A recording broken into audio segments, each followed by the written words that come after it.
आप सभी का बहुत बहुत स्वागत है। जितने भी छात्र हमारे साथ आरएएस एग्ज़ाम की जुड़कर तैयारी कर रहे हैं, आप सभी का राजस्थली बैच है। और आप में से बहुत सारे छात्र हमारे साथ आज़ाद आरपीएससी एकेडमी के यूट्यूब चैनल से भी जुड़े हुए हैं। देखिए, आप सभी ने वर्कशॉप सेशन देख लिया होगा। अब जो वर्कशॉप सेशन में आपको चीज़ें बताई गई हैं, जैसे आपको बताया गया है कि हम पहला काम करेंगे सिलेबस रिसर्च का काम। तो सिलेबस रिसर्च में एक वीडियो आप सभी को बैच के अंदर मिल गया होगा, रजिस्ट्री बैच में, जिसमें सिलेबस रिसर्च कैसे करना है वो बताया गया है। आज का सेशन है हमारा सिलेबस डिस्कशन का। आरएएस एग्ज़ाम का डिटेल में हम सिलेबस डिस्कस करने वाले हैं। और ये पूरा मास्टर सिलेबस है। आपसे पूरी उम्मीद है, क्योंकि हमने पहले भी आपको बताया था कि आपने इसका प्रिंट आउट आपको लेना है ना। तो आप लोगों ने प्रिंट आउट ले लिया होगा, है ना। इस मास्टर सिलेबस का प्रिंट आउट ले लिया होगा। और ये सिलेबस रिसर्च की बुक है, मास्टर बुक है आपकी। तो इसमें टॉपिक सब टॉपिक हैं। ये बुक भी आपको पीडीएफ के तौर पे उपलब्ध कराई गई है आपके बैच के अंतर्गत। तो यदि आप रजिस्ट्री बैच का हिस्सा हैं तो आप लोगों को ये सिलेबस का प्रिंट आउट और इसका प्रिंट आउट दोनों का लेकर के अपने पास रखना है। आज सिलेबस डिस्कस करेंगे। इस सिलेबस में केवल सिलेबस नहीं है, आयोग के द्वारा जो पूरा का पूरा आपका सिलेबस है और परीक्षा योजना है, वो दोनों का डिस्कशन होगा आरएएस एग्ज़ाम को लेकर के। जो कंप्लीट नया पैटर्न है उसी के आधार पे सारी चीज़ें आपको मिलने वाली हैं। तो बहुत आराम से इत्मीनान से इस पूरे सेशन में जुड़े रहना है। फिर हम आगे, अब हमारी जो क्लासेस होंगी ना, उसका आधार है, ये मूलभूत है, ये पूरी तरीके से एक तरीके से मार्गदर्शक के तौर पे काम करेगा। हमारी इसी के आधार पे आगे की सारी क्लासेस हैं और उसी के आधार पे हमारे सब्जेक्ट वाइज क्लासेस चालू होंगी। ठीक है। तो सिलेबस डिस्कस कर रहे हैं हम लोग। और आपको जैसे हमने कहा कि सिलेबस को मंत्र की तरह कंटेस्ट करना है। सिलेबस आपको पता होना चाहिए ताकि अतिरिक्त पढ़ने से आप बचें, है ना। तो आज जो है हमारे साथ राविन सर रहेंगे इस सेशन में। आपके पूरे कंप्लीट सिलेबस को डिस्कस करेंगे और संस्था की पूरी टीम आपको पूरा सिलेबस कंप्लीट कराएगी। हर एक टॉपिक, हर एक सब्जेक्ट बढ़िया से हम पढ़ेंगे। पहले एक बार समझ लीजिए एक्चुअल में क्या आगे चल के हमें पढ़ना है ना। तो ये हमारा जो है पूरी पीडीएफ है और ये राजस्थली बैच है आप लोगों का, है ना। आप सभी को इसके द्वारा पूरी क्लासेस आपके अवेलेबल कराई जाएंगी। तो आरएएस एग्ज़ाम के बारे में पहले समझेंगे, एक्चुअल में ये परीक्षा आपसे क्या डिमांड करती है, और फिर इसके पूरे पैटर्न पाठ्यक्रम को समझेंगे। इसके बाद आपके जो सेशन है, एक तो पीवाईक्यू रिसर्च पे आपको एक वीडियो मिलेगा, सब कुछ वर्कशॉप सेशन के अंतर्गत पीवाईक्यू रिसर्च पे मिलेगा। पीवाईक्यू रिसर्च के बाद रिवीजन कैसे आपको करना है, नोट्स कैसे आपको बनाना है, इन सब चीज़ों पे हम एक एक करके आपको वीडियो सेशन अवेलेबल कराएंगे। इत्मीनान से, आराम से सारे वर्कशॉप सेशन पहले देखना है ताकि आपको एक स्पष्टता आ जाए, आपकी डायरेक्शन सही हो जाए और आप बिल्कुल भी अपनी तैयारी में किसी भी तरीके से भटकाव की स्थिति में ना आए, है ना। क्योंकि इतना बड़ा एग्ज़ाम है तो एक जिम्मेदारी हमारे पास है। मैंने जैसा कि आपको बताया है कि हम आपके गाइडेंस में, आपके मेंटरशिप में कोई कमी नहीं छोड़ेंगे। बस आपको जो बात हम कहें उस बात को पालन करना है। इसके बाद राजस्थान राज्य विशेष की क्लासेस भी हम शुरू करेंगे। सब कुछ बैच के अंतर्गत होगा। जीएस की क्लासेस, आपकी स्टेट स्पेशल की क्लासेस और जो भी सिलेबस का हिस्सा है, सब कुछ आपको ए टू जेड हम पढ़ाएंगे। तो चलिए पहले सिलेबस डिस्कशन के बारे में मैं आपके सामने राविन सर को यहाँ पे बुलाता हूँ। राविन सर आपको जीएस के कई सारे सब्जेक्ट भी पढ़ाएंगे, मेरे द्वारा भी क्लास करवाई जाएंगी। और एक लंबा अनुभव है सर का, पिछले 10 साल से सर सामान्य अध्ययन के क्षेत्र में एक विशेष समझ रखते हैं और स्टेट के क्षेत्र में भी एक विशेष समझ रखते हैं। आईएएस और स्टेट पीसीएस के बच्चों को पढ़ा रहे हैं। तो संभवतः राविन सर को आप सभी ने कई सारे आईएएस की क्लासेस और स्टेट पीसीएस की क्लासेस लेते हुए देखा होगा। अब सर जो है आरएएस एग्ज़ाम के जो जीएस के सेगमेंट पे आप सभी को मिलेंगे। बहुत बढ़िया तरीके से आपको सामान्य अध्ययन के कई सारे सब्जेक्ट जो है सर के द्वारा पढ़ाए जाएंगे। मैं भी रहूँगा, पूरी टीम रहेगी। अच्छे से हमें बस ये पूरे सिलेबस को कंप्लीट करके सिलेक्शन की तरफ आगे बढ़ना, यही हमारा उद्देश्य है ना। तो सर आपका बहुत बहुत स्वागत है। और आज हमारी अपेक्षा है कि आप एक बार ये पूरा जो सिलेबस है बच्चों को एक बार डिस्कस करें और इससे जो जुड़ी हुई जितनी बारीकियां हैं वो भी सर आपको बताएंगे। आराम से सुनिएगा, अपने नोट्स बना लीजिएगा, ठीक है। चलिए, और जो बच्चे हमारे साथ यूट्यूब में जुड़े हैं, देखिए 2 आधिकारिक यूट्यूब चैनल है हमारे। एक आज़ाद आरपीएससी एकेडमी है जो कि आरएएस के लिए है, राजस्थान के बच्चों के लिए है। और ऐप में आपका राजस्थली बैच है। आज़ाद एकेडमी लर्निंग ऐप आपका आधिकारिक ऐप है ना, ऑफिशियल ऐप है। और दूसरा आज़ाद आईएएस एकेडमी जो आपका मेन चैनल है, जिसके बारे में आप जानते हैं। तो इन तीनों से आपको जुड़ के ज़रूर रहना है। हमारे टेलीग्राम चैनल भी हैं। राजस्थली बैच वाले बच्चे जब बैच में जुड़ेंगे उनको एक प्राइवेट टेलीग्राम ग्रुप भी आपको मिला होगा, है ना। तो लीजिए सर, एक बार सर को सभी को आप सिलेबस डिस्कस करें। Thank you so much sir. तो चलिए, राजस्थान एग्जाम्स को लेकर के आरएएस की इस परीक्षा में आप सभी का स्वागत है और समझते हैं सिलेबस आपका क्या कहता है। आरएएस का जो सिलेबस है प्रीलिम्स, मेंस और इंटरव्यू को लेकर के कई सारे तरीके के प्रश्न रहते हैं, कई सारे सवाल रहते हैं। उसी में से एक सवाल को बेस बनाकर हम चीज़ें स्टार्ट करेंगे और वो है, क्या प्रारंभिक परीक्षा और मुख्य परीक्षा की तैयारी हमें एक साथ करनी चाहिए, और प्रारंभिक परीक्षा को कैसे क्लियर कर सकते हैं, मुख्य परीक्षा को कैसे क्लियर कर सकते हैं, उसमें सिलेबस का रोल कहाँ से शुरू होता है और सिलेबस के हमें क्यों समझ में आना चाहिए। तो इस सवाल का जवाब है कि सबसे पहली जो कह सकते हैं इस परीक्षा की जो जानकारी होती है ना, आपको नोटिफिकेशन जब आता है तो उस नोटिफिकेशन में सिर्फ ये नहीं होता है कि आपको फॉर्म भरना है, उसी नोटिफिकेशन में ये भी आपको बता दिया जाता है कि प्रारंभिक परीक्षा, मुख्य परीक्षा और साक्षात्कार यानी कि इंटरव्यू को लेकर के आयोग आपसे क्या अपेक्षा करने जा रहा है। प्रारंभिक परीक्षा में आपको क्या पढ़ के आना है, कितने नंबर का पेपर होना है, कितने पेपर होने हैं, किस घंटे में होने हैं, किस दिन को होने हैं या तारीख को होने हैं। मुख्य परीक्षा के लिए भी आपको सारी डिटेलिंग बताई जाती है। उसका उद्देश्य यही होता है कि आप अपनी पूरी तैयारी करके रखिए, क्योंकि जब ये परीक्षा एक बार शुरू हो जाएगी ना, जो क्रम यहाँ पे शुरू हो जाए, नोटिफिकेशन के बाद से साक्षात्कार के बीच तक बहुत ज़्यादा समय नहीं बचता है। लेकिन अगर हम बात करें इस परीक्षा की तैयारी में, समय चाहिए। समय इसलिए भी चाहिए क्योंकि प्रारंभिक और मुख्य परीक्षा का जो सिलेबस है अपने आप में काफ़ी वास्ट है। वास्ट कैसे है, कितना बड़ा है, उसके बारे में मैं आपको बताऊंगा। दूसरी, प्रारंभिक परीक्षा और मुख्य परीक्षा में कई ऐसे विषय हैं जो कि कॉमन है, और इसलिए प्रारंभिक परीक्षा और मुख्य परीक्षा की तैयारी भी हमें साथ में करनी चाहिए। कहते ये भी हैं कि आपको मुख्य परीक्षा की तैयारी मुख्य परीक्षा यानी कि प्रारंभिक परीक्षा से पहले ही खत्म कर लेनी चाहिए। इसके पीछे रीजन ये है क्योंकि जब आप मुख्य परीक्षा और प्रारंभिक परीक्षा के बीच का समय देखें तो बहुत ज़्यादा गैप आपको मिलता नहीं है।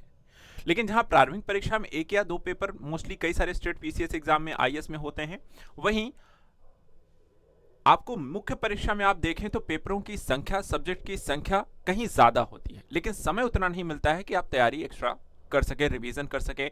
आंसर राइटिंग भी उसमें आपको करनी पड़ती है, निबंध अगर आता है तो कई सारे एग्जाम में तो वहां पर आपको ऐसे राइटिंग करनी है। तो ऐसी चीज के लिए आपकी तैयारी जो होती है ना, सालों पहले शुरू हो जाती है। इसीलिए आप सभी को आज का जो सत्र है वो सत्र है कि आपको अपना सिलेबस सबसे पहले समझना है, समझने के साथ साथ याद रहना है। याद रखना इसलिए भी है क्योंकि जब आप कोई भी विषय पढ़ रहे हो ना, तो उस विषय के वस्तु में जो चीजें आपको पढ़ाई जा रही हैं क्लास में, क्या आपके सिलेबस का हिस्सा है या नहीं।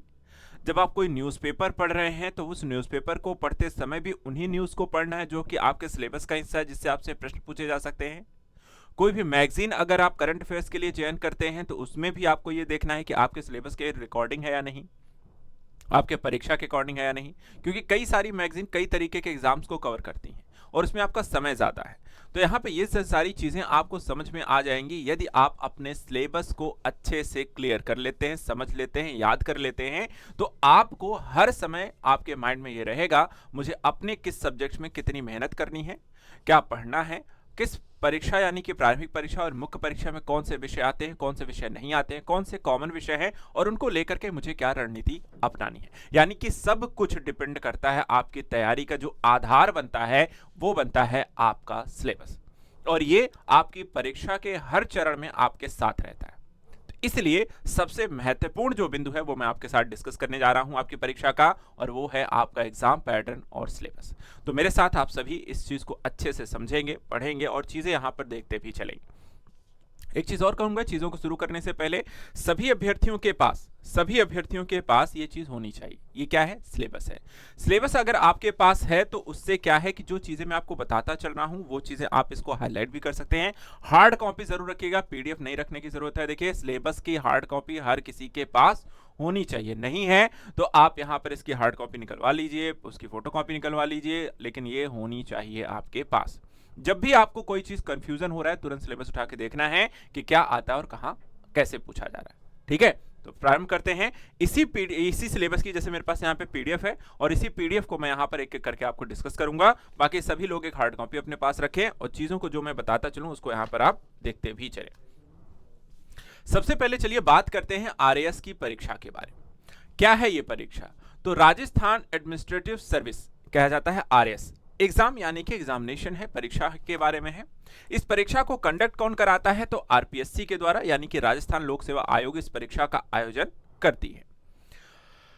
इस परीक्षा का उद्देश्य क्या है? तो परीक्षा जो ली जा रही है आरएएस की, इसके माध्यम से राजस्थान राज्य के विभिन्न प्रशासनिक, पुलिस, राजस्व, सहकारी, विकास, शिक्षा, वाणिज्य, उद्योग और अन्य विभागों में योग्य और सक्षम अधिकारियों के चयन करता है। उसकी प्रक्रिया अपनाई जाती है। चयनित अधिकारियों के विकास, कानून व्यवस्था, नीतियों के क्रियान्वयन में एक महत्वपूर्ण भूमिका अदा करते हैं। यानी कि जब भी आप भी आरएएस की परीक्षा में सफल होंगे, आपको जो भी विभाग और पद यहाँ पर मिलेंगे, उस पद या विभाग में बैठ करके आप राज्य विशेष को लेकर, लोगों को लेकर के, उस क्षेत्र विशेष के लेकर के यहाँ पर विकासात्मक नीतियों पर काम करेंगे। इसके अलावा सरकार का जो विजन होगा उसको यहाँ पर जमीन पर उतारने का भी काम करेंगे। लोगों की जो समस्याएं हैं उनका निराकरण भी करेंगे, और ये सारे चीज सामंजस्य बना करके क्षेत्र विशेष के विकास को लेकर के लगातार कार्य करना है। ये कैसे संभव होगा? तो इसके लिए देखिए, ये परीक्षा का जो आयोजन है, तो वो आप परीक्षा को अटेंड करते हैं, उसको देते हैं, वहां पे आप शामिल होते हैं। आयोजक जो संस्था है राजस्थान लोक सेवा आयोग के बारे में बात करें तो यहाँ पे इस परीक्षा में आवृत्ति जो है लगभग हर 1-2 वर्ष में इस परीक्षा को आयोजित किया जाता है। प्रतिवर्ष यहाँ पर कई बार गैप भी हो जाता है, नहीं होती है, लेकिन हाँ, हर दूसरे वर्ष फिर परीक्षा का आयोजन होता रहता है। भर्ती के पदों की बात करें, इसमें कौन कौन से पद प्रमुख हैं? तो RAS, RPS, Rajasthan allied services आती हैं। दूसरी चीज, ये राष्ट्र स्तरीय यहाँ पे परीक्षा है, केंद्र की नहीं है, राजस्थान राज्य विशेष को लेकर के यहाँ पर आपको ये परीक्षा आयोजित की जाती है। भाषा का जो माध्यम है दोनों है, हिंदी भी है, अंग्रेजी भी है। चयन की प्रक्रिया क्या है? तो 3 चरणों में इस परीक्षा का आयोजन किया जाता है। प्रारंभिक परीक्षा, मुख्य परीक्षा और इंटरव्यू। जहां प्रारंभिक परीक्षा वस्तुनिष्ठ प्रकार की है, वहीं मुख्य परीक्षा वर्णनात्मक प्रकृति की होती है, जबकि साक्षात्कार जो होता है वो व्यक्तित्व मूल्यांकन की प्रक्रिया होती है। और इन तीनों ही चरणों में अलग अलग तरीके से आपका मूल्यांकन किया जाता है। जो पदों के पे यहां पर आपकी नियुक्ति होगी, राजस्थान प्रशासनिक सेवा, राजस्थान पुलिस सेवा, राजस्थान लेखा सेवा, तहसीलदार, विकास अधिकारी, सहायक निदेशक, सहायक आयुक्त, विभिन्न विभागों के गजेटेड अधिकारी होते हैं। परीक्षा की संरचना के संदर्भ से ध्यान रखिएगा, जो प्रारंभिक परीक्षा होती है ये एक तरीके की स्क्रीनिंग परीक्षा है, और यहाँ पे अंक जो होते हैं वो आपकी मेरिट में नहीं जुड़ते हैं।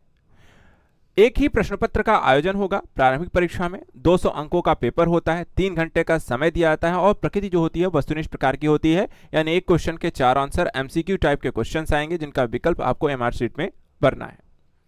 मुख्य परीक्षा में जब आप जाते हैं तो मेरिट में सबसे पहले तो मुख्य चरण में इसके नाम आपको अंक जो होंगे वो जुड़ेंगे। मुख्य चरण में 4 पेपर होते हैं, प्रत्येक के 200 अंकों का एक पेपर होगा, और 3 घंटे के पेपर होंगे, वर्णनात्मक प्रकृति के होंगे, जहां क्वेश्चन को आपको लिख करके आना है, चीजों को डिटेल से वहां पे समझा कर आना है, लिख करके आना है, वो भी आपको करना है। और इंटरव्यू जो होता है एक व्यक्तित्व और प्रशासनिक दृष्टिकोण की परख होती है, जहां आप एक इंटरव्यू पैनल के सामने बैठ करके उनके सवालों का जवाब देते हैं, और वो सवाल आपके व्यक्तित्व को लेकर के हो सकते हैं, आपके डिसीजन मेकिंग से जुड़े हो सकते हैं, विभिन्न प्रकार की समस्याओं पर आधारित हो सकते हैं, करंट अफेयर्स के मुद्दों को लेकर के हो सकते हैं, सरकार की नीतियों को लेकर के हो सकते हैं, और उस माध्यम से आपको जानने और समझने का एक प्रयास किया जाता है कि सामने बैठा जो व्यक्ति है इसका व्यक्तित्व कैसा है, इसकी सोच कैसी है, इसका सरकार के साथ सामंजस्य बिठाने में क्या कोई समस्या तो नहीं आएगी, साथ ही यहां पर आपके वर्तमान की घटनाओं को लेकर के ये कितना अपडेट रहते हैं।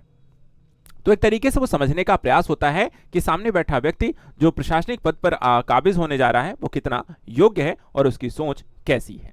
इसके साथ साथ देखा जाए तो परीक्षा को हम अलग अलग चरणों में देखते हैं, और उसकी कठिनाई कितनी है, कितनी नहीं है, कहाँ कितनी समस्याएं आपको आती हैं, वो भी आपको समझना है। इसके लिए अगर हम देखें तो परीक्षा की कठिनाई और तैयारी के संदर्भ में आपको कई अलग अलग विषय पढ़ने पड़ेंगे। इतिहास, भूगोल, संस्कृति, अर्थव्यवस्था, परीक्षा संविधान, समसामयिक घटनाएं, तो वो भी आपको डिटेल से समझाएंगे इसमें आपको क्या क्या पढ़ना है। लेकिन मूल मुद्दा क्या है, विशेषता क्या है इस परीक्षा की? सबसे पहली चीज तो आपको राजस्थान विशेष होकर के चीजों पर ध्यान रखना है, यानी कि जो सिलेबस भी है वो राजस्थान राज्य विशेष पर केंद्रित है। स्थानीय भाषा और संस्कृत के महत्व को प्राथमिकता देता है। राज्य सेवा में उच्च पदों पर प्रत्यक्ष भर्ती के सामने आपको अवसर मिलता है, और प्रशासनिक नेतृत्व और नीति क्रियान्वयन में अपनी भूमिका निभाने का आपको मौका मिलता है। अब चलिए बात करते हैं कि आरएएस की इस परीक्षा को अगर आप हमारे साथ जुड़ते हैं तो कौन सा माध्यम है। यदि आप जुड़े हुए हैं तो बहुत अच्छी बात है, नहीं जुड़े हुए हैं, अगर कोई अभ्यर्थी जो है जैसे कि वीडियो यूट्यूब पर भी आती हैं, तो अगर वहां पर भी आप इस वीडियो को देख रहे हैं तो देखिए, आपको अगर हमारे साथ नहीं जुड़े हैं तो आप जुड़ सकते हैं हमसे राजस्थली बैच से। इस बैच में जो अभ्यर्थी जुड़े हैं उनके लिए भी बता दें, इस बैच में आपको किस तरीके से चीजें हम लेकर चलने वाले हैं, आगे आपको क्या क्या मिलने वाला है, क्या क्या चीजें आपको गाइड की जाएंगी, किस तरीके से आपकी तैयारी में आपको हेल्प किया जाएगा।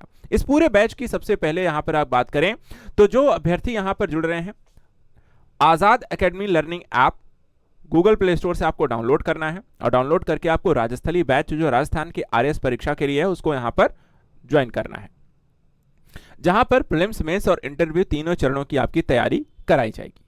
राजस्थली बैच के बारे में क्या क्या चीजें आपके साथ हम शेयर करेंगे, इसमें क्या क्या चीजें आपको मिलेंगी, तो जैसे मैंने बताया कि प्रीलिम्स के लिए नवीनतम पैटर्न पर आधारित कक्षाएं होंगी, प्रैक्टिस सेट्स होंगे, मेंस के चारों पेपर्स के लिहाज से विषयवार एक विस्तृत तैयारी और अभ्यास कराया जाएगा और इंटरव्यू के लिए पर्सनालिटी डेवलपमेंट में भी आपकी हेल्प की जाएगी, आपको यहां पर मॉक इंटरव्यू के माध्यम से आपको यहां पर गाइड किया जाएगा। राजस्थान विशेष पर गहन फोकस रखा जाएगा क्योंकि वो परीक्षा की मांग है, उसको पूरा करने के राजस्थान के इतिहास, भूगोल, कला, संस्कृति, अर्थव्यवस्था, प्रशासनिक संरचना, मेले, त्योहार, लोक नृत्य, लोक साहित्य, समसामयिक घटनाओं पर फोकस करेंगे। तीसरा संदर्भ, नवीनतम पैटर्न सिलेबस के आधारित कक्षाओं पर विशेष जोर दिया जाएगा, यानी कि यदि परीक्षा के संदर्भ में आयोग के द्वारा समय समय पर जो भी परिवर्तन किए जाते हैं, जो अपडेट लेकर आया जाता है, तो उस पर ध्यान रखा जाता है और आरपीएससी के नवीनतम सिलेबस को ही ध्यान में रखकर आपकी तैयारी कराई जाती है, चाहे वो प्रीलिम्स की हो या मेंस से संबंधित, दोनों ही आपको ज्यादा नंबर कैसे आप अचीव कर सकते हैं उसके लिए आपको विषयवार यहां पर गाइड भी किया जाएगा। संपूर्ण अध्ययन सामग्री यानी कि विषयवार पीडीएफ होंगी, राजस्थान विशेष के हैंड्स बुक होंगे और मासिक करंट अफेयर्स के बुकलेट्स होंगी। इसके अलावा देखा जाए तो टेस्ट सीरीज और प्रैक्टिस सेशन के लिए आपको टेस्ट लगातार लिया जाएगा। अनुभवी फैकल्टीज और मेंटरशिप होंगे, यानी कि कई सारे यहाँ पे अध्यापक जो हैं पढ़ाते हैं, मैं हैं, रवि सर हैं और अन्य अध्यापक जो हैं आपके साथ निरंतर रूप से जुड़ेंगे, आपको गाइड करेंगे, आपको मेंटोर करेंगे और आप यहाँ पर किस तरीके की जो समस्याएं हैं उसको आप लगातार हमसे साझा भी कर सकते हैं ताकि आपकी परीक्षा से जुड़ी आपकी समस्याओं पर लगातार हम यहाँ पर हेल्प कर सकें।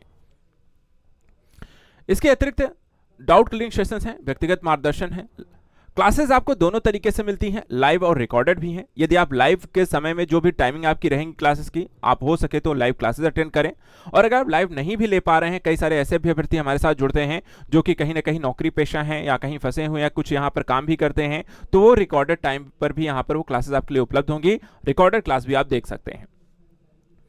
इसके अलावा विषय की बात करें तो प्रीलिम्स में जहां पर हम इतिहास, भूगोल, कला, संस्कृत, विज्ञान, पर्यावरण, तकशक्ति इत्यादि विषयों को लेते हैं, मेंस में जीएस पेपर 1, 2, 3, 4, हिंदी, इंग्लिश, निबंध, नैतिकता, राजस्थान विशेष को लेकर के तैयारी कराई जाएगी और इंटरव्यू पर्सनालिटी डेवलपमेंट, समसामयिक और मॉक इंटरव्यू से होंगे।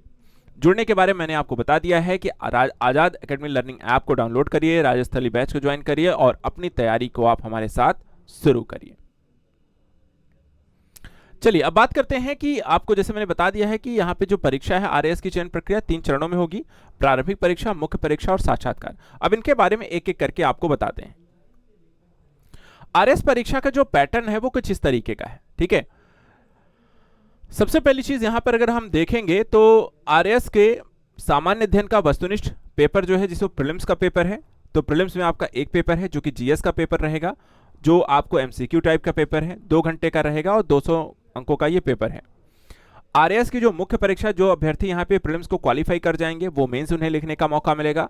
मेंस में देखा जाए तो आपको सामान्य अध्ययन के 3 पेपर हैं और चौथा पेपर सामान्य हिंदी और सामान्य अंग्रेजी का है, जो कि यहाँ पर सभी पेपर 3-3 घंटे के हैं और इस तरीके के आपके 200 अंकों के हैं और 800 नंबर का आपका मेंस है।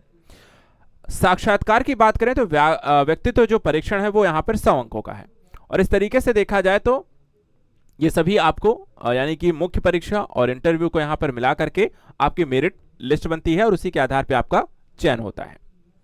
अब सबसे पहले चलिए बात करते हैं आरएएस की प्रारंभिक परीक्षा को लेकर के, यहां पर क्या क्या चीजें आपको ध्यान में रखनी है, क्या चीजें गलतियां नहीं करनी है और तैयारी करते समय किन चीजों को अपने ध्यान में रखना है। सबसे पहली चीज, आरएएस की प्रारंभिक परीक्षा 200 अंकों की है और बहुविकल्पी है, पहला पॉइंट। दूसरा, आरएएस की प्रारंभिक परीक्षा केवल एक पेपर होगा और सामान्य ज्ञान जिसमें 200 अंकों के 150 प्रश्न होंगे, ठीक है। तीसरा, इसमें बहुविकल्पी यानी कि वस्तुनिष्ठ प्रकार के 150 प्रश्न होंगे जिनके सभी अंक समान होंगे। चौथा पॉइंट जो है, क्या परीक्षा में नेगेटिव मार्किंग है, तो प्रत्येक गलत उत्तर के 1/3 अंक काटे जाएंगे और नकारात्मक अंकन यानी कि नेगेटिव मार्किंग भी परीक्षा में है 1/3। इसके अलावा प्रारंभिक परीक्षा के अंक क्या मेंस में या इंटरव्यू में या मेरिट में जुड़ते हैं, तो देखिए प्रारंभिक परीक्षा के प्राप्त अंकों को मेरिट सूची में नहीं गिना जाए क्योंकि यह मुख्य परीक्षा के उम्मीदवारों के चयन हेतु एक स्क्रीनिंग टेस्ट परीक्षा होती है। क्लियर है कि आखिर मुख्य परीक्षा से पहले जो प्रारंभिक परीक्षा ली जा रही है उसका उद्देश्य क्या है। अब आरएएस की जो प्रारंभिक परीक्षा, जैसे कहा कि सामान्य ज्ञान और सामान्य विज्ञान का 150 अंकों का प्रश्न पत्र है, 200 अंकों का है, नेगेटिव मार्किंग 1/3 है और 3 घंटे का पेपर। अब आरएएस की प्रारंभिक परीक्षा को लेकर के जो प्रकृति है, क्या चीजें आपको पढ़ करके जानी है, उसका ये सिलेबस है और एक एक करके मैं आपको बताता हूं कि यहां पर आपको क्या क्या पढ़कर जाना है प्रारंभिक परीक्षा के लिए। पहला देखिए जो टॉपिक है आपका राजस्थान का इतिहास, कला, संस्कृति, साहित्य और परंपरा, विरासत। अब इसमें आपको राजस्थान के बारे में ही पढ़ना है, जैसे कि राजस्थान के प्रागैतिहासिक काल में पुरा पाषाण काल से लेकर के ताम्र पाषाण काल और कांस्य युग तक क्या क्या डेवलपमेंट हुए, कहां क्या पाया गया, क्या यहां पर उपस्थिति है, उसका इतिहास क्या रहा है, क्या विशेषताएं रही हैं। दूसरा, ऐतिहासिक राजस्थान। ऐतिहासिक राजस्थान में प्रारंभिक ईसा के पूर्व महत्वपूर्ण ऐतिहासिक केंद्र, प्राचीन राजस्थान में समाज, धर्म और संस्कृति कैसी थी, उस समय की स्थिति को इतिहास के पन्नों में यहां पर जाकर के पढ़ना है। फिर इतिहास में देखा जाए तो राजस्थान के कौन से प्रमुख राजवंश रहे, गुहिल, प्रतिहार, चौहान, परमार, राठौड़, सिसोदिया, कछवाहा, प्रमुख शासकों की राजनीति, सांस्कृतिक उपलब्धियां और मध्यकालीन राजस्थान की प्रशासनिक और राजस्व व्यवस्था भी आपको पढ़नी और समझनी है। आधुनिक राजस्थान में क्या पढ़ना है, 19वीं और 20वीं शताब्दी के दौरान राजस्थान में सामाजिक जागृति के कारक क्या रहे, राजनीतिक जागृति में समाचार पत्रों और राजनीतिक संस्थाओं की भूमिका क्या रही, 20वीं शताब्दी में आदिवासी किसान आंदोलन, 20वीं शताब्दी के दौरान रियासतों में प्रजामंडल आंदोलन और राजस्थान के एकीकरण जैसे पहलुओं को पढ़ना और समझना है। इसके बाद राजस्थान की स्थापत्य कला परंपरा, मंदिर, किले, महल, मानव निर्मित जलाशय, विचित्रकला और हस्तशिल्प की विभिन्न शैलियां यहां पर आपको इसमें शामिल हैं। प्रदर्शन कला की बात करते हैं, शास्त्रीय संगीत, शास्त्रीय नृत्य, लोक संगीत, वाद्य यंत्र, लोक और नृत्य और नाटक के पहलू इसमें शामिल रहेंगे। भाषा एवं साहित्य की बात करते हैं तो राजस्थानी भाषा की बोलियां हैं, राजस्थानी भाषा साहित्य है, लोक साहित्य जैसे विषय हैं। धार्मिक जीवन में राजस्थान में धार्मिक समुदाय, संत, संप्रदाय, राजस्थान के लोक देवता, राजस्थान में सामाजिक जीवन, मेले, त्योहार, सामाजिक रीति रिवाज, परंपराएं, वेशभूषा, आभूषण और राजस्थान के प्रमुख व्यक्तित्व जैसे पहलू इसमें शामिल रहेंगे। इसके अलावा दूसरा यहां पे जो आता है भारतीय इतिहास। राजस्थान के इतिहास के बाद भारतीय इतिहास भी पढ़ के जाना है। भारत के इतिहास में सबसे पहले आपको बता दें प्राचीन और मध्यकाल में क्या पढ़ना है। तो प्राचीन मध्यकाल में भारत की सांस्कृतिक नींव, सिंधु वैदिक युग, 6ठी शताब्दी ईसा पूर्व, संन्यास, नए धार्मिक विचार, आजीवक, बौद्ध धर्म और जैन धर्म आते हैं। इसके अलावा प्रमुख राजवंश और प्रमुख शासकों की उपलब्धियां भी पढ़नी है, जैसे कि मौर्य, कुषाण, सातवाहन, गुप्त, चालुक्य, पल्लव और चोल काल के बारे में। प्राचीन भारत में कला और वास्तुकला का विकास कैसे हुआ है, किस समय, किस राजा के समय, किस राजवंश के समय किसका स्थापना हुई है, क्या बनाया गया है, वो जाननी समझनी है। प्राचीन भारत में भाषा और साहित्य के विकास, संस्कृत, प्राकृत और तमिल के बारे में। सल्तनत काल के प्रमुख यहाँ पे सल्तनत शासकों की उपलब्धियां, विजयनगर की सांस्कृतिक उपलब्धियां, मुगल काल में राजनीतिक चुनौतियां, सुलह, अफगान राजपूत, दक्कन राज्य और मराठा के बारे में। इसके बाद मध्यकाल के दौरान जो है कला एवं वास्तुकला, चित्रकला, संगीत का विकास, भक्ति एवं सूफी आंदोलन का धार्मिक और साहित्यिक योगदान भी आपको शामिल रहेगा।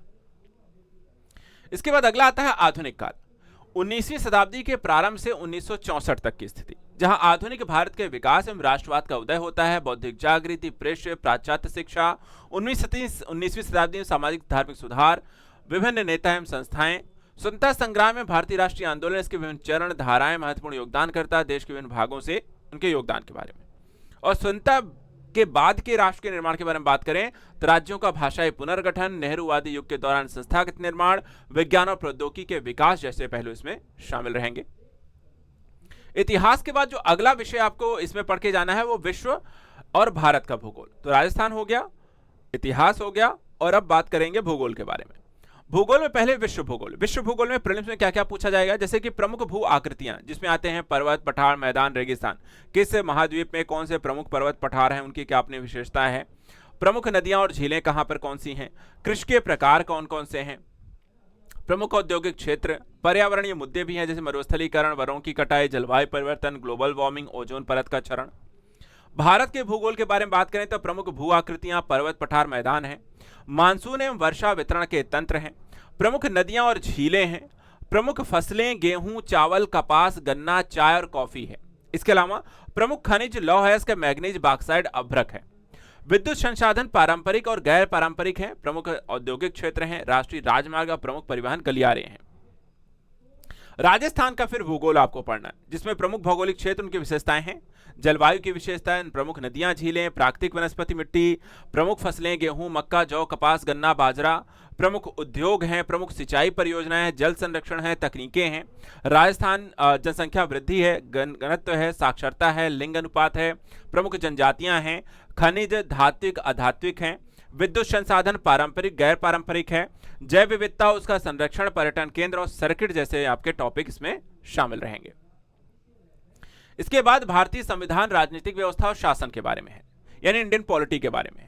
इंडियन पॉलिटी में सबसे पहले देखा जाए भारतीय संविधान के दार्शनिक सिद्धांतों के बारे में, जिसमें आपको संविधान सभा, भारतीय संविधान की मुख्य विशेषताएं, संवैधानिक संशोधन प्रक्रिया, प्रस्तावना, मौलिक अधिकार, राज्य के निर्देशक तत्व, नीति निर्देशक तत्व और मौलिक कर्तव्यों के बारे में जानकारी। फिर उसके बाद भारत की राजनीतिक व्यवस्था के बारे में पढ़नी है। क्या क्या पढ़ना उसमें, जैसे कि राष्ट्रपति, प्रधानमंत्री, मंत्रिपरिषद, संसद, सर्वोच्च न्यायालय, न्यायिक समीक्षा, भारत के निर्वाचन आयोग, नियंत्रक महालेखा परीक्षक, नीति आयोग, केंद्रीय सतर्कता आयोग, लोकपाल, केंद्रीय सूचना आयोग, राष्ट्रीय मानवाधिकार आयोग, संघवाद, भारत में लोकतांत्रिक राजनीति, गठबंधन सरकारें और राष्ट्रीय एकता जैसे टॉपिक हम इसमें पढ़ाएंगे। इसके बाद राजस्थान की राजनीतिक और प्रशासनिक व्यवस्था के बारे में आपको पढ़ना है, जैसे कि राज्यपाल, मुख्यमंत्री, मंत्रिपरिषद, विधानसभा, उच्च न्यायालय, राजस्थान के बारे में। प्रशासनिक प्रणाली, जिसमें जिला प्रशासन, स्थानीय स्वशासन, पंचायती राज संस्थाएं कैसे काम करती हैं। उसके बाद संस्थाएं आती हैं, जिसमें राजस्थान लोक सेवा आयोग, राज्य मानवाधिकार आयोग, लोकायुक्त, राज्य निर्वाचन आयोग, राज्य सूचना आयोग। फिर सार्वजनिक नीति एवं अधिकार, जिसमें सार्वजनिक नीति, कानूनी अधिकार और नागरिक चार्टर इसमें आपको शामिल रहेंगे। इसके बाद आ जाता है इकोनॉमी, अर्थशास्त्र। अर्थशास्त्र में बजट, बैंकिंग, सार्वजनिक वित्त, माल सेवा कर, राष्ट्रीय आय, वृद्धि, विकास के बुनियादी ज्ञान। लेखांकन का टॉपिक भी शामिल किया गया है, जिसमें अवधारणा, उपकरण और प्रशासन में इसके उपयोग को लिया गया है। इसके अलावा स्टॉक एक्सचेंज और शेयर बाजार के बारे में आपको जानकारी होनी चाहिए। इसके बाद राजकोषीय और मौद्रिक नीतियां, सब्सिडी, सार्वजनिक वितरण प्रणाली, ई कॉमर्स, मुद्रास्फीति, अवधारणा, प्रभाव और नियंत्रण तंत्र आपको इसमें शामिल होते हुए देखा गया है। आर्थिक विकास और योजना के पहलुओं को भी शामिल करना है, उसके बारे में आपको पढ़ाया जाएगा, जिसमें अर्थव्यवस्था के प्रमुख क्षेत्र हैं, जैसे कृषि, उद्योग और सेवा क्षेत्र है, व्यापार और उसकी वर्तमान स्थिति, उससे जुड़े मुद्दे और वर्तमान समय की कौन सी पहल की जा रही है। प्रमुख आर्थिक समस्याएं क्या हैं, सरकारी पहल क्या की जा रही है, आर्थिक सुधार और उदारीकरण का पहलू भी इसमें हम पढ़ेंगे। मानव संसाधन, आर्थिक विकास में हम देखें तो मानव विकास सूचकांक, खुशी सूचकांक, गरीबी और बेरोजगारी, अवधारणा, प्रकार, कारण, उपाय, वर्तमान और योजनाएं, यहां सारी चीजों को हम स्टडी करेंगे। सामाजिक न्याय और अधिकारिता के बारे में बात करें तो कमजोर वर्गों के लिए इसमें प्रावधान भी आपको शामिल किया गया है। इसके बाद फिर राजस्थान की अर्थव्यवस्था पढ़नी, यानी कि हर एक विषय जो इंडिया के संदर्भ में पढ़ रहे हैं वो राजस्थान के संदर्भ में भी आपको पढ़नी है। राजस्थान की अर्थव्यवस्था में अर्थव्यवस्था का व्यापक अवलोकन, प्रमुख कृषि उद्योग सेवा क्षेत्र, कृषि वृद्धि विकास योजना, बुनियादी ढांचा एवं संसाधन, प्रमुख विकास परियोजनाएं, अनुसूचित जाति, अनुसूचित जनजाति, पिछड़ा वर्ग, अल्पसंख्यक, दिव्यांग व्यक्तियों, निराश्रित महिलाओं, बच्चों, वृद्धों, किसानों, मजदूरों के लिए राज्य सरकार की कौन सी प्रमुख कल्याणकारी योजनाएं चला रही हैं वो स्टडी करना है। इसके बाद अगला जो विषय जुड़ जाएगा वो है विज्ञान एवं प्रौद्योगिकी। विज्ञान और प्रौद्योगिकी में आपको पढ़ना है रोजमर्रा के विज्ञान की मूल बातें जो हम डेली जीवन में यूज करते हैं, साइंस, कंप्यूटर, सूचना संचार प्रौद्योगिकी, रक्षा प्रौद्योगिकी, अंतरिक्ष प्रौद्योगिकी और उपग्रहों के बारे में आपको जानकारी होनी चाहिए। नैनो प्रौद्योगिकी, जैव प्रौद्योगिकी, अनुवांशिक इंजीनियरिंग, भोजन और पोषण, रक्त समूह, आरएच फैक्टर, स्वास्थ्य देखभाल, संक्रामक, गैर संक्रामक, जूनोटिक रोग, पर्यावरण, परिस्थिति परिवर्तन, उनके प्रभाव, जैव विविधता, प्राकृतिक संसाधन, संरक्षण, सतत विकास, कृषि, बागवानी, वानिकी, पशुपालन, राजस्थान के विशेष संदर्भ में, और राजस्थान के विशेष संदर्भ में विज्ञान प्रौद्योगिकी का विकास। ये हो गया आपका साइंस। अगला विषय आता है तर्क और मानसिक क्षमता का, जिसमें आपको तार्किक तर्क आते हैं, कथन धारणाएं, कथन और तर्क, कथन और निष्कर्ष, वक्तव्य, कार्यवाहिक तरीके और विश्लेषणात्मक तर्क इसमें शामिल रहेगा। मानसिक क्षमता में संख्या, अक्षर अनुक्रम, कोडिंग, डिकोडिंग, संबंधों से संबंधित समस्याएं, संबंधों से संबंधित समस्याएं, दिशाबोध परीक्षण, तार्किक व्यनारेख, दर्पण जल चित्र, आकृतियां और उनके उपखंड। बुनियादी संख्यात्मकता की बात करें तो अनुपात, समानुपात, साझेदारी, परसेंटेज, साधारण और चक्रवृद्धि ब्याज, समतल आकृतियों का परिमाप क्षेत्रफल, डेटा विश्लेषण में तालिकाएं, बार, आरेख, रेखाग्राफ, पाई चार्ट, माध्य निकालना आना चाहिए, अंगणित, ज्यामिति, हार्मोनिक और माध्यिका और बहुलक, क्रमचय और संयोजन, प्रायिकता, सरल प्रक्रियाएं और सामयिकी, जिसमें राजस्थान के संदर्भ में, भारत के संदर्भ में अंतर्राष्ट्रीय महत्व की समसामयिक घटनाएं, समाचार में प्रमुख व्यक्ति, स्थान, संस्थाएं, खेल कूद और उससे संबंधित गतिविधियां। तो ये आपको सब पढ़कर जाना है कहाँ, प्रीलिम्स के लिए। ये आपका प्रीलिम्स का सिलेबस है, ये सारी विषय हैं। इंडिया और विश्व के संदर्भ साथ साथ राजस्थान राज्य विशेष को लेकर के भी विशेष तैयारी आपको प्रीलिम्स के लिए करनी होती है। अब आते हैं अगला चरण। जैसे ही आप प्रीलिम्स की परीक्षा को पास करेंगे, आपको एक और मौका मिलता है एक और पड़ाव पार करने का, और वो है मुख्य परीक्षा, अपनी मंजिल के और करीब जाने का।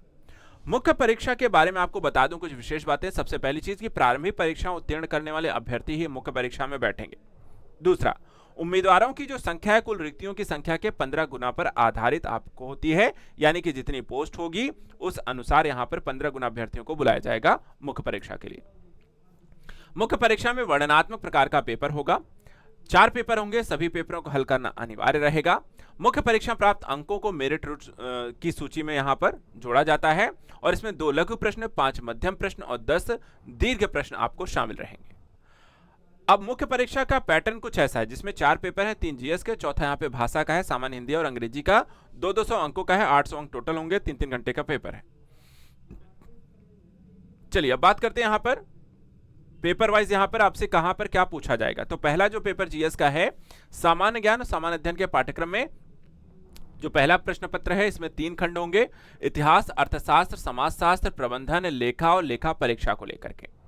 सबसे पहले इतिहास को देख लेते हैं। इकाई 1 खंड 1 में आपके जो शामिल है, खंड 1 में देखा जाए तो पहले राजस्थान के इतिहास, कला, संस्कृति, साहित्य, परंपरा और विरासत शामिल है, जिसमें प्रागैतिहासिक काल से 18वीं शताब्दी के अंत तक राजस्थान के इतिहास, प्रमुख स्थल, राजवंश, प्रशासनिक राजस्व प्रणाली, 19वीं 20वीं शताब्दी की प्रमुख घटनाएं, किसान आदिवासी आंदोलन, राजनीतिक जागृति, स्वतंत्रता आंदोलन और एकीकरण, राजस्थान की विरासत में प्रदर्शन, ललित कला, हस्तशिल्प, वास्तुकला, त्योहार, लोक संगीत, लोक नृत्य, राजस्थानी साहित्य की महत्वपूर्ण कृतियां, राजस्थान के प्रमुख बोलियां, राजस्थान के संत, लोक देवता और प्रतिष्ठित व्यक्ति। ये आपको इकाई 1 का भाग आ है, जिसमें राजस्थान के इतिहास पढ़ना है। फिर भारत के इतिहास, भारत की विरासत और संस्कृति पढ़नी है, खंड भाग बी में। भाग बी में आता है सिंधु सभ्यता से ब्रिटिश काल तक, ललित कला, प्रदर्शन कला, वास्तुकला, साहित्य, प्राचीन मध्यकाल भारत में धार्मिक और आंदोलन, धार्मिक दर्शन, 19वीं शताब्दी से 1965 तक आधुनिक भारत का इतिहास, महत्वपूर्ण घटनाएं, व्यक्तित्व, मुद्दे, भारतीय राष्ट्रीय आंदोलन के विभिन्न चरण, धाराएं, देश के विभिन्न भाग, महत्वपूर्ण योगदानकर्ता और योगदान, 19वीं 20वीं शताब्दी में सामाजिक धार्मिक सुधार आंदोलन, स्वतंत्रता के बाद एकीकरण, पुनर्गठन, रियासतों का विलय, राज्यों का भाषाई आधार पर पुनर्गठन।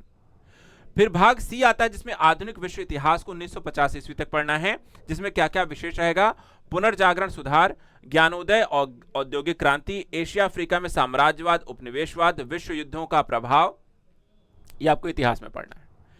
इसके बाद इकाई 2 आती है। इकाई 2 जो है वो अर्थशास्त्र से रिलेट करती है, जिसमें सबसे पहले भारतीय अर्थव्यवस्था के टॉपिक भाग आ में पढ़ने हैं। इसमें भारतीय कृषि का विकास, उत्पादकता के रुझान, खाद्य प्रसंस्करण का क्षेत्र, खाद्य प्रबंधन, कृषि सुधार और चुनौतियां शामिल हैं। फिर औद्योगिक क्षेत्रों के रुझान शामिल रहेंगे, जैसे कि औद्योगिक नीति, औद्योगिक वित्त, उदारीकरण, वैश्वीकरण, निजीकरण, आर्थिक सुधार, बुनियादी ढांचा, आर्थिक विकास। तीसरा जो आएगा वो है मुद्रास्फीति, मूल्य और मांग आपूर्ति प्रबंधन को। इसमें केंद्र राज्य वित्तीय संबंध, नवीनतम वित्त आयोग को भी पढ़ना है, राजकोषीय उत्तरदायित्व, बजट प्रबंधन अधिनियम, भारत में राजकोषीय सुधार जैसे विषयों को भी डिटेल से आपकी समझ विकसित होनी चाहिए। बजटीय प्रवृत्तियां समझनी है, राजकोषीय नीति समझनी है, कर सुधार समझना है, सब्सिडी, यहां पर नगद हस्तांतरण, अन्य मुद्दे, राजस्व और व्यय की प्रवृत्तियां भी शामिल है। आर्थिक गतिविधियों में सरकार की भूमिका, निजी, सार्वजनिक और मेरिट वस्तुएं, सामाजिक क्षेत्र, गरीबी, बेरोजगारी, असमानता, स्वास्थ्य सेवा, शिक्षा नीति, नियामक प्रभावशीलता की समस्या, आर्थिक विकास में राज्य की भूमिका को पुनर्परिभाषित करना और रोजगार मुखी विकास की रणनीति को अपनाना। इसके बाद आता है विश्व अर्थव्यवस्था, जिसमें वैश्विक आर्थिक मुद्दे, रुझान, विश्व बैंक, IMF, WTO की भूमिका है, सतत विकास और जलवायु परिवर्तन जैसे विषय भी आपको शामिल रहेंगे। फिर आता है भाग सी, जिसमें आपको राजस्थान की अर्थव्यवस्था पढ़नी है, जिसमें कृषि परिदृश्य, उत्पादन उत्पादकता, जल संसाधन, सिंचाई, कृषि विपणन, डेयरी और पशुपालन, ग्रामीण विकास एवं ग्रामीण अवसंरचना, पंचायती राज, राज्य वित्त आयोग, औद्योगिक विकास के लिए संस्थागत ढांचा, औद्योगिक विकास, हाल के रुझान, खाद्य और ग्रामोद्योग, अवसंरचना विकास, विद्युत एवं परिवहन, अवसंरचना में सार्वजनिक निजी भागीदारी परियोजनाओं में निजी निवेश, दृष्टिकोण, संभावनाएं, राजस्थान की प्रमुख विकास परियोजनाएं, राज्य बजट, राजकोषीय प्रबंधन के मुद्दे और चुनौतियां, राजस्थान की आर्थिक कल्याण योजनाएं, सामाजिक न्याय और अधिकारिता शामिल है, बुनियादी सामाजिक सेवाएं हैं, शिक्षा है, स्वास्थ्य है, गरीबी है, बेरोजगारी, सतत विकास जैसे पहलू भी शामिल रहेंगे। इकाई 3 जो रहेगा वो समाजशास्त्र, प्रबंधन, लेखांकन और लेखा परीक्षा को लेकर के है। सबसे पहले यहाँ पे भाग ए में देखें तो समाजशास्त्र आता है, और समाजशास्त्र में जो चीजें पढ़नी है आपको, भारतीय समाज में जाति, वर्ग, प्रकृति, उत्पत्ति, कार्य और चुनौतियां, दूसरा, भारतीय समाज के परिवर्तन की प्रक्रियाएं, जिसमें संस्कृतिकरण, पश्चिमीकरण, धननिरपेक्षीकरण और वैश्वीकरण शामिल है। फिर भारतीय समाज के समक्ष चुनौतियां क्या हैं? दहेज, तलाक, बाल विवाह, भ्रष्टाचार, सांप्रदायिकता, गरीबी, बेरोजगारी, नशाखोरी, कमजोर वर्ग के विशेषकर दलित, बुजुर्ग और विकलांग, राजस्थान का जनजातीय समुदाय, भील, मीना और गरसिया समस्याएं और कल्याण। भाग बी में हमें प्रबंधन पढ़ना है। प्रबंधन में क्या क्या है? विपणन की आधुनिक अवधारणा, विपणन मिश्रण, उत्पाद, मूल्य, स्थान, प्रचार, आपूर्ति श्रृंखला प्रबंधन, सररसद मिश्रण, ई कॉमर्स, ई मार्केटिंग, व्यापार और कॉर्पोरेट नैतिकता। धन अधिकतमीकरण, वित्त के स्रोत, लघु एवं दीर्घकालिक, पूंजी संरचना, पूंजी की लागत, लाभ का वितरण, बैंकिंग, गैर बैंकिंग वित्तीय संस्थान, शेयर बाजार, बहुराष्ट्रीय कंपनियां, प्रत्यक्ष विदेशी निवेश, विदेशी संस्थागत निवेश आना है। इसके बाद नेतृत्व सिद्धांत और शैलियां आती हैं। समूह का व्यवहार आएगा, व्यक्तिगत व्यवहार है, दृष्टिकोण है, मूल्य है, टीम निर्माण, प्रेरणा सिद्धांत, संघर्ष प्रबंधन, समय प्रबंधन, तनाव प्रबंधन, प्रशिक्षण, विकास, मूल्यांकन प्रणाली भी आपको समझने में आनी चाहिए। एक और पहलू है उद्यमिता। इसमें हम incubation, startup, unicorn, venture capital, angel निवेशक, आवश्यक सेवाओं के प्रबंधन, शिक्षा प्रबंधन, स्वास्थ्य सेवा कल्याण प्रबंधन, पर्यटन और आतिथ्य प्रबंधन को पढ़ते हैं। और तीसरा जो पहलू इसमें है लेखांकन और लेखा परीक्षा का है। लेखांकन और लेखा परीक्षा हम देखें तो लेखांकन की दोहरी प्रविष्टि शामिल है, वित्तीय विवरणों के विश्लेषण की तकनीकी शामिल है, उत्तरदायित्व और सामाजिक लेखांकन बुनियादी ज्ञान है, लेखा परीक्षा का अर्थ है, उद्देश्य है, सामाजिक निष्पादन है, दक्षता लेखा परीक्षा है, इसके अलावा सरकारी लेखा परीक्षा का प्रारंभिक ज्ञान है, प्रदर्शन बजटिंग है, शून्य आधार बजटिंग है और बुनियादी ढांचा है। तो ये आपका एक पेपर हो गया। अगला यहाँ पे देखें तो पेपर जो सामान्य ज्ञान का अगला पेपर है, ये आरएस की मुख्य परीक्षा को, इसमें हम देखते हैं प्रशासनिक नैतिकता, सामान्य विज्ञान और प्रौद्योगिकी, पृथ्वी विज्ञान से दिए गए अनुभागों को इसमें हम शामिल करते हैं। तो सबसे पहले जो इसमें आता है प्रशासनिक नैतिकता आता है। नैतिकता और मानवीय मूल्य के पहलू पढ़ने हैं। महान नेताओं, सुधारकों, प्रशासकों के जीवन शिक्षणों से शिक्षाएं, मूल्य के विकास में परिवार, समाज, शैक्षणिक संस्थाओं की भूमिका, नैतिक अवधारणाएं हैं रित और ऋण, कर्तव्य की धारणा और अच्छाई सदाचार की अवधारणा, निजी और सार्वजनिक संबंधों में नैतिकता, प्रशासकों का व्यवहार, नैतिक राजनीतिक दृष्टिकोण, ईमानदारी का दार्शनिक आधार, भगवत गीता का आचार प्रचार, आचार विचार में प्रशासन में इनकी भूमिका, गांधीवादी नैतिकता, भारत और विश्व के नैतिक विचारक दार्शनिकों का योगदान, भारत में नैतिक चिंताएं, दुविधाएं, चुनौतियां, नैतिक निर्णय लेने योगदान देने वाले कारक, सामाजिक न्याय, मानवीय चिंताएं, शासन जवाबदेही, आचार संहिता और उससे संबंधित केस स्टडी। इकाई 2 जो है सामान्य विज्ञान और प्रौद्योगिकी को लेकर के है, जिसमें हम रोजमर्रा की जिंदगी में रसायन विज्ञान का क्या यूज है, पदार्थ की अवस्थाएं, परमाणु संरचना, धातु अधातु उपधातु, धातुकर्म विधियां, महत्वपूर्ण अयस्क मिश्र धातु, एसिड बेस, लवण, पीएच, बफर की अवधारणा और महत्वपूर्ण दवाएं, सिंथेटिक, प्राकृतिक, एंटीऑक्सीडेंट, संरक्षक, कीटनाशक, कवकनाशी, शाकनाशी, उर्वरक, बाइंडर, स्वीटनर, कार्बन, इसके यौगिक, उसके घरेलू औद्योगिक अनुप्रयोग, रेडियोधर्मिता, अवधारणाएं और अनुप्रयोग शामिल है। इसके बाद रोजमर्रा की जिंदगी में भौतिक विज्ञान के क्या क्या प्रयोग हैं, जैसे कि गुरुत्वाकर्षण, मानव आंख, दोष, गर्मी, स्थैतिक, वर्तमान बिजली, चुंबकत्व, विद्युत चुंबकत्व, ध्वनि, विद्युत चुंबकीय तरंगे, चुंबकीय अनुनाद इमेजिंग, परमाणु चुंबकीय अनुनाद, परमाणु विखंडन और संलयन। तीसरा आता है कोशिका, मानव में नियंत्रण, समन्वय, प्रजनन, उत्सर्जन, श्वसन, परिसंचरण, पाचन तंत्र, रक्त समूह, रक्त की संरचना, कार्य, हार्मोन, अनुवांशिकी, जीवन शैली रोग, मानव रोग जिसमें संक्रामक, असंक्रामक, स्थानिक, महामारी, सर्वव्यापी महामारी, उनका निदान एवं नियंत्रण, प्रतिरक्षण, टीकाकरण, मादक द्रव्य, मदिरा का दुरुपयोग, पादप भाग में उसके कार्य, पादप पोषण, पादप वृद्धि, नियामक, पादपों में लैंगिक अलैंगिक प्रजनन, राजस्थान के विशेष संदर्भ में औषधीय पादप, जैविक खेती, जैव प्रौद्योगिकी और इसके अनुप्रयोग शामिल है।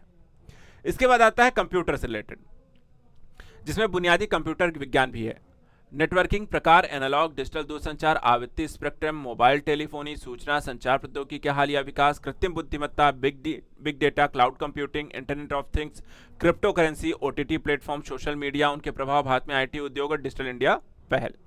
इसके बाद विज्ञान और प्रौद्योगिकी आ जाता है। विज्ञान और प्रौद्योगिकी में भारतीय वैज्ञानिकों का योगदान, वैज्ञानिक और तकनीकी प्रगति, रोबोटिक्स, मशीन लर्निंग, संवर्धित वास्तविकता, नैनो प्रौद्योगिकी, RAFID, क्वांटम कंप्यूटिंग, राजस्थान विज्ञान प्रौद्योगिकी का विकास, विज्ञान प्रौद्योगिकी संबंधित यहाँ पे सरकारी नीतियां, अंतरिक्ष प्रौद्योगिकी जिसमें भारतीय अंतरिक्ष कार्यक्रम, उपग्रह, उनकी कक्षाएं, विभिन्न प्रक्षेपण यान और सुदूर संवेदन शामिल है। इसके बाद रक्षा प्रौद्योगिकी आती है, जिसमें मिसाइल, भारतीय मिसाइल कार्यक्रम, रासायनिक और जैविक यहाँ पे हथियार आपको शामिल है। इसके बाद इकाई 3 जो है पृथ्वी विज्ञान, जिसमें हम भूगोल और भूविज्ञान के बारे में पढ़ेंगे, जैसे पृथ्वी की संरचना, भूवैज्ञानिक समय पैमाना, व्यापक भौतिक विशेषताएं, पर्वत, पठार, मैदान, रेगिस्तान, भूकंप, ज्वालामुखी, प्रकार, वितरण, उनका प्रभाव, प्रमुख भू राजनीतिक मुद्दे, प्रमुख पर्यावरणीय मुद्दे शामिल रहेंगे। फिर भाग बी आता है, जिसमें भारत के संदर्भ पढ़ेंगे, जैसे कि व्यापक भौतिक विशेषताएं, पर्वत, पठार, मैदान, रेगिस्तान, भारत के प्रमुख भौगोलिक प्रभाग, प्रमुख नदियां, जलवायु, मानसून की उत्पत्ति, जलवायु विशेषताएं, वर्षा का वितरण, जलवायु क्षेत्र, प्राकृतिक संसाधन, जल, वन, मिट्टी, चट्टाने, खनिज के प्रकार और उपयोग। फिर जनसंख्या में वृद्धि, वितरण, घनत्व, लिंगानुपात, साक्षरता, शहरी और ग्रामीण से जनसंख्या। भाग सी जो है राजस्थान को लेकर के होगा, जिसमें व्यापक भौतिक विशेषताएं, पर्वत, पठार, मैदान, रेगिस्तान, प्रमुख नदियां, झीलें, जलवायु विशेषताएं, वर्गीकरण, प्रमुख वनस्पति के प्रकार, कृषि फसलें, उत्पादन, वितरण, धात्विक अधात्विक खनिज, प्रकार, वितरण, औद्योगिक उपयोग, पारंपरिक गैर पारंपरिक ऊर्जा संसाधन, जनसांख्यिकीय विशेषताएं, प्रमुख जनजातियां, वन जीव, जैव विविधता, खतरे और संरक्षण, यूनेस्को, भू पार्क, भू विरासत स्थलों की अवधारणा, राजस्थान में संभावनाएं। प्रमुख पर्यावरणीय मुद्दे फिर आपको भी इसमें पढ़ने। इसके बाद अगला जो पेपर 3 यहां पर है सामान्य ज्ञान और विज्ञान को लेकर के, सामान्य अध्ययन को लेकर के अगर हम देखें तो इसमें आपको क्या क्या पढ़ना है। तो पहला इकाई जो है आपको भारतीय राजनीति व्यवस्था। भारतीय राजनीतिक व्यवस्था में विश्व राजनीति समसामयिक पहले सबसे पहले आपको स्टडी करनी है, जिसमें भारत के संविधान, निर्माण, विशेषताएं, संशोधन, मूल संरचना, वैचारिक विषय वस्तु, प्रस्तावना, मौलिक दर, राजनीतिक तत्व, संस्थागत ढांचा में आपको संसदीय प्रणाली, राष्ट्रपति, प्रधानमंत्री, मंत्रिपरिषद, संसद। संस्थागत ढांचा 2 में आपको संघवाद, केंद्र संबंध, सर्वोच्च न्यायालय, उच्च न्यायालय, न्यायिक समीक्षा, न्यायिक सक्रियता। संघवाद ढांचा संस्थागत ढांचा 3 में भारत के निर्वाचन आयोग, निरंतर महालेखा परीक्षक, संघ लोक सेवा आयोग, नीति आयोग, केंद्रीय सतर्कता आयोग, केंद्रीय सूचना आयोग, राष्ट्रीय मानवाधिकार आयोग पढ़ना है।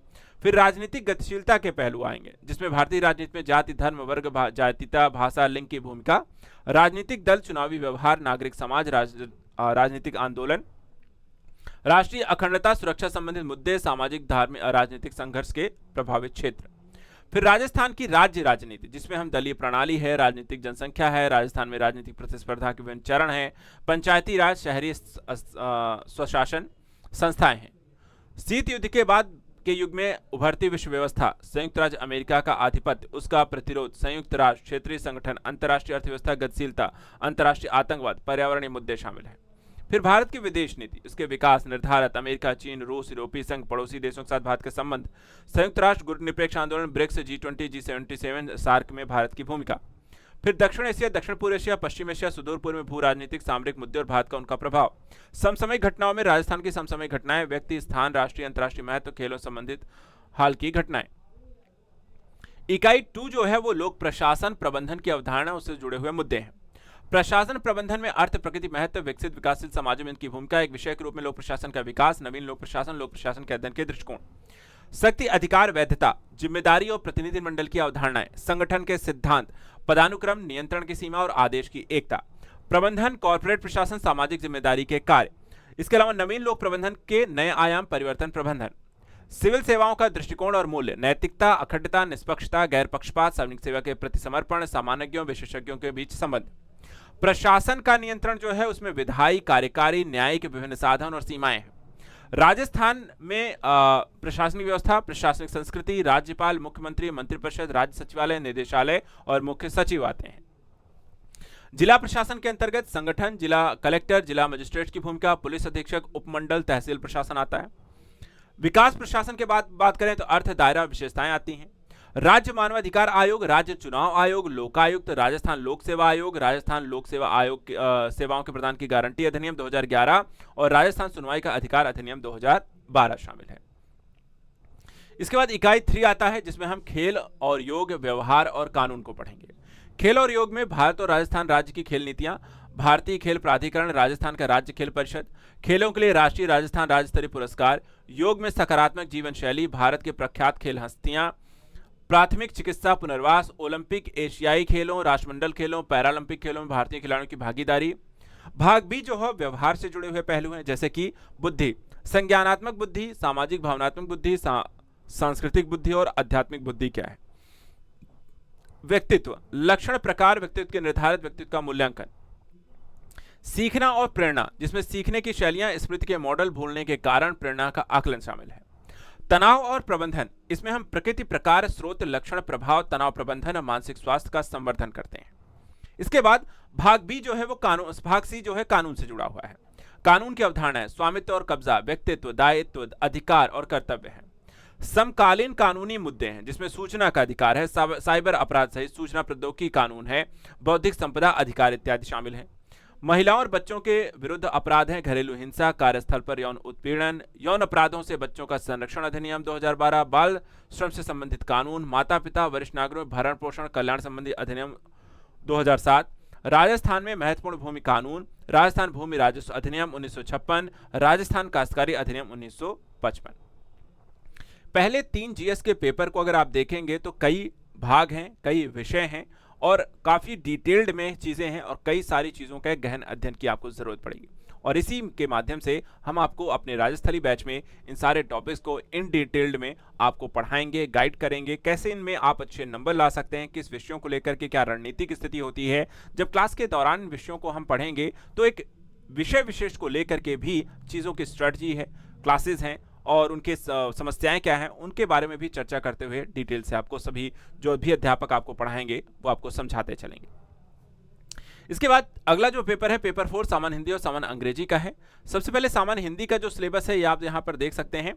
इसमें सामान्य हिंदी के कुल 120 अंक हैं और इस प्रश्न पत्र का उद्देश्य अभ्यर्थी की भाषा विषय क्षमता, उसके विषयों की सही स्पष्ट प्रभावपूर्ण अभिव्यक्ति की परख करना है। इसका भाग आग जो है अंक 50 अंक का रहेगा। इसमें संधि एवं संधि विच्छेद, दिए हुए शब्दों की संधि करना और संधि विच्छेद करना आना चाहिए। उपसर्ग में उपसर्गों के शब्दों की संरचना, शब्दों में से उपसर्ग एवं मूल शब्द को पृथक करना आना चाहिए। प्रत्यय पढ़ना है जिसमें दिए गए प्रत्ययों शब्द बनाना और शब्दों में से मूल शब्द और प्रत्यय को पृथक करना आना चाहिए। पर्यायवाची शब्द, विलोम शब्द आपको पढ़ना है। समुश्रुत भिन्नार्थक शब्द है, दिए हुए शब्द युग्म और अर्थभेद हैं। वाक्यांश के लिए सार्थक शब्द हैं। शब्द शुद्धि है, वाक्य शुद्धि है, मुहावरे हैं, मुहावरों का वाक्य में प्रयोग से अर्थ स्पष्ट करना है। कहावत, लोकोक्तियां वाक्य में प्रयोग से अर्थ स्पष्ट करना है। पारिभाषिक शब्दावलियां हैं। प्रशासन से संबंधित अंग्रेजी शब्दों के समानार्थ हिंदी पारिभाषिक शब्द शामिल होंगे। भाग बा जो है ये भी आपको 50 अंक का होगा। इसमें हम संक्षिप्तीकरण, जैसे गद्यावतर गद्य दिए होंगे उनके उचित शीर्षक और 1/3 शब्दों में उसका संक्षिप्तीकरण आपको लिखना होगा 150 शब्दों में। पल्लवन है किसी सूक्ति, काव्य पंक्ति, प्रसिद्धि कथन आदि का भाव का विस्तार, शब्द सीमा इसकी 100 अंक होगा। पत्र लेखन जो होगा वो सामान्य कार्यालयी पत्र है, कार्यालयी आदेश है, अर्धशासकीय पत्र हैं, अनुस्मारक हैं। प्रारूप लेखन आना चाहिए जिसमें अधिसूचना, निविदा, परिपत्र और विज्ञप्ति शामिल है। अनुवाद जो है दिए हुए अंग्रेजी अनुच्छेद का हिंदी में अनुवाद करना है जो कि लगभग 75 शब्द का होगा। इसके बाद आ जाता है भाग सा जो 20 अंकों का होगा। इसमें किसी एक सामयिक और अन्य विषय पर निबंध लिखना है जो कि आपको 250 शब्दों में लिखना है। इसके बाद सामान्य अंग्रेजी और कुल 80 अंक का ये पेपर होगा आपका। इसमें व्याकरण का प्रयोग 20 अंकों का आएगा जिसमें वाक्यों में सुधार, निम्नलिखित में त्रुटियों के साथ सुधार के लिए 10 वाक्य होंगे, जैसे कि लेख और निर्धारक, पूर्वसर्ग, काल और काल का क्रम, क्रियार्थ, द्योतक, आवाज, सक्रिय और निष्क्रिय, वर्णन, प्रत्यक्ष और अप्रत्यक्ष, पर्यायवाची, विपरीतार्थक, वाक्यांश, क्रियाएं, मुहावरे, एक शब्द का विकल्प, अक्सर भ्रमित या गलत इस्तेमाल किए जाने वाले शब्द। भाग बी जो हो गई समझ, अनुवाद और संक्षेप लेखन को लेकर के होगी और 30 अंकों का होगा। एक अनदेखे गद्यांश की समझ लगभग 250 शब्द, गद्यांश पर आधारित 5 प्रश्न, प्रश्न संख्या 5 शब्दावली पर आधारित होगी और 5 वाक्यों का हिंदी से अंग्रेजी में अनुवाद शामिल होगा। संक्षेप लेखन लगभग 150 से 200 शब्दों का एक संक्षिप्त अंश होगा। इसके बाद भाग सी आता है रचना एवं पत्र लेखन जो कि 30 अंकों का है। इसमें अनुच्छेद लेखन, दिए गए 3 विषयों में से कोई भी अनुच्छेद लगभग 200 शब्दों में लिखने हैं और किसी दिए गए विषय का विस्तार 3 में से जो एक में करना है वो लगभग 150 शब्दों में करना आपको आना चाहिए। और पत्र लेखन या रिपोर्ट लेखन जो कि 150 शब्दों में आपको करनी है। तो इस तरीके से आपका सामान्य हिंदी या सामान्य अंग्रेजी के इस पेपर में आपको यहाँ पर अच्छे नंबर लाने के लिए ये सभी विषय वस्तु की एक अच्छी जानकारी होनी चाहिए और आपकी इन दोनों ही भाषाओं पर अच्छी कमांड होनी चाहिए। इसके बाद जब आप मुख्य परीक्षा को क्लियर करते हैं तो अंतिम पड़ाव पर पहुंचते हैं जहां साक्षात्कार लिया जाता है, इंटरव्यू। इंटरव्यू के बारे में भी आपको जानकारी दे दें। देखिए आरएएस की जो मुख्य परीक्षा उत्तीर्ण करने वाले उम्मीदवारों को साक्षात्कार के लिए बुलाया जाएगा। 100 अंकों का होगा। अंतिम मेरिट सूची में मुख्य परीक्षा के जो अंक होंगे और साक्षात्कार के अंकों को मिलाकर के बनाई जाएगी। साक्षात्कार या व्यक्तिगत साक्षात्कार के लिए आयोग का कोई विशेष पाठ्यक्रम निर्धारित नहीं है, तो उसको लेकर के सोचना नहीं है कि इसके लिए भी कोई पाठ्यक्रम होगा, नहीं है। इस चरण में उम्मीदवारों को उनके संचार कौशल, आप बोलने चालने की शैली कैसी है, शारीरिक गठन आपका कैसा है, संबंधित क्षेत्र के ज्ञान कैसा है, राजस्थानी संस्कृति के विशिष्ट ज्ञान इत्यादि के आधार पर सवालों के माध्यम से आपका मूल्यांकन किया जाएगा। तो इस तरीके से अगर हम देखें तो आपकी तैयारी अगर अच्छी है तो यहां पर आपको इन तीनों ही चरणों में अच्छा करना है, और अच्छा करने के लिए आपको इस राजस्थली बैच में जो भी चीजें आपको बताई जाएंगी, जो भी गाइड किया जाएगा, जो भी वर्क दिया जाएगा, जो भी गाइडेंस प्रोवाइड कराई जाएगी, आपको उन चीजों को यहां पर रेगुलर रूप से करते चलना है। अगर आप हमारे गाइडेंस के थ्रू जो भी चीजें आपको बताते चलें, सिलेबस के अकॉर्डिंग जो भी चीजें आपको पढ़ाई जाएंगी, और लगातार खुद भी यहाँ पर एक्टिव रहें, खुद तो सेल्फ स्टडी करते रहें, जो होमवर्क उनको टाइम से कंप्लीट करते रहें, जो भी डाउट्स हैं वो यहाँ पर अपने मेंटोर से लगातार टच में रहकर उन्हें क्लियर करते रहें, तो आप इस परीक्षा को क्लियर आसानी से कर सकते हैं, और ये आप इस बैच में रह करके बहुत आसानी से सीखेंगे भी। तो अब जो आपको अगला काम करना है, जो स्ट्रेटजी क्लासेस हैं उनको भी देखनी है, उसके बाद जो आपको डिटेल से क्लासेस आपको सब्जेक्ट वाइज शुरू होंगी, वहां पर हम सभी अध्यापक के द्वारा जो भी चीजें आपको पढ़ाई जाएंगी उनको हमारे साथ करते चलना। ठीक है, तो आज के लिए यहां पर इतना ही बच्चों। Thank you so much and good luck.